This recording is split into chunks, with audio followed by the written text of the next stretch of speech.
রাধে রাধে। জানো তো, 30শে এপ্রিল থেকে শুরু হয়েছে শ্রীকৃষ্ণের চন্দন যাত্রা। কিন্তু এই কদিন আমি ঠিক সময় করে উঠতে পারিনি, তাই আজ একটু ফাঁকা থাকায় ভগবানকে চন্দন সেবা উৎসর্গ করলাম।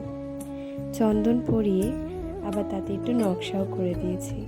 প্রথমে গোপালকে দেখো কপালে চন্দন দিয়ে, তারপর একটু ওর হাতেও দিয়ে দিচ্ছিলাম।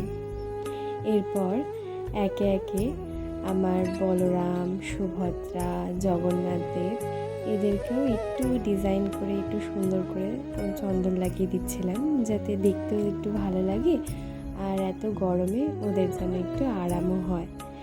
তারপর চন্দন দিয়েই আবার ওদের হাতে একটু আলপনার মতো দিয়ে দিচ্ছিলাম। এরপর গোপাল এবং ওদেরকে একটু চন্দনের মধ্যে আলাদা কিছু রং দিয়ে একটু ডিজাইন করে দিলাম। গোপালকে আবার একটু তিলকও এঁকে দিলাম আর ওর হাতে একটু ডিজাইন করে দিচ্ছিলাম।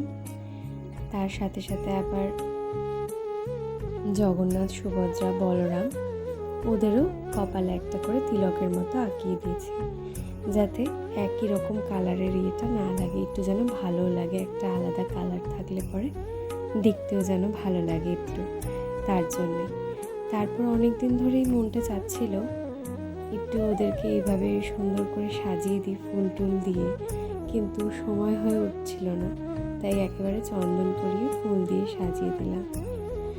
এরপর ওদেরকে একটু ভোগ নিবেদন করার জন্য এই গ্যাসে দুধ বসিয়েছি আর তেল গরম হচ্ছিল এদিকে, আর মা আমাকে এদিকে একটু লুচি বেলে দিচ্ছিল, আমিও তাড়াতাড়ি ভেজে নিচ্ছিলাম। আর এদিকে পায়েসও হয়ে এসেছে। ব্যাস রেডি আমাদের আজকের ভোগ, পায়েস আর লুচি।